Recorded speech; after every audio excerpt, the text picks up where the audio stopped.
Bonjour, je m'appelle Thierry Véron, j'ai fait du service après-vente déménagement et je suis amené donc à faire différents petits travaux d'intérieur. Aujourd'hui, je vais vous montrer comment faire de la peinture sans en mettre partout, sur les mains, sur le pinceau, etc. Donc là, je vais avoir besoin pour peindre évidemment d'un pot avec de la peinture, un pinceau et un rouleau.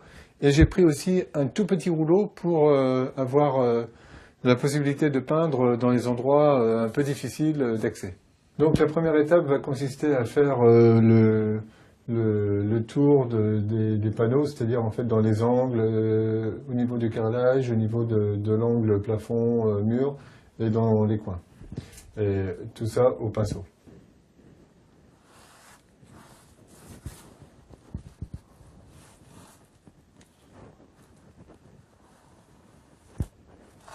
Bien penser à l'étaler la peinture. Donc le but c'est de mettre de la peinture que sur les poils du pinceau, bien sûr. Donc il faut en mettre suffisamment, ni trop, ni pas assez. Donc on trempe le pinceau dans la peinture et ensuite on tape un peu sur le côté pour faire tomber le surplus.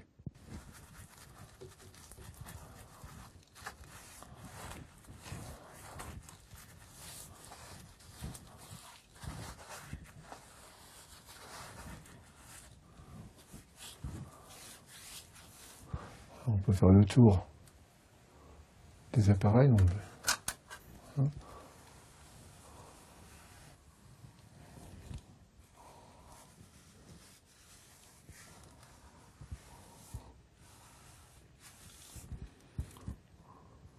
Après avoir fait tous les bords au pinceau, maintenant je vais faire les surfaces, les grandes surfaces avec le rouleau. Donc le gros rouleau pour les surfaces très accessibles et la pâte de lapin pour les parties inaccessibles.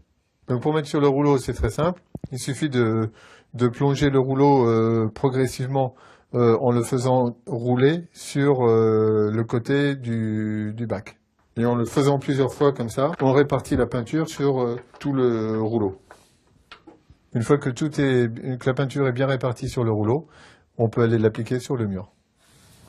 Il faut le faire par petites surfaces, à l'horizontale, et ensuite en verticale.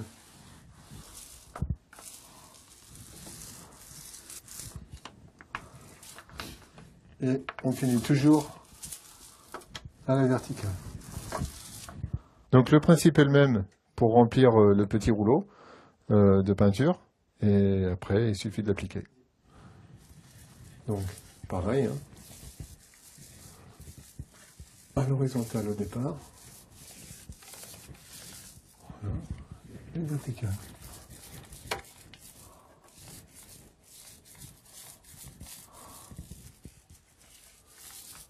Donc maintenant, vous êtes capable de peindre toute la pièce sans en mettre partout, de remplir le pinceau ou le rouleau avec la quantité suffisante. Alors la petite astuce, c'est que vous pouvez lisser d'un trait franc pour faire une ligne droite. Et si vous débordez un petit peu, vous pouvez prendre un chiffon propre pour essuyer tout de suite, pour ne pas avoir à revenir après.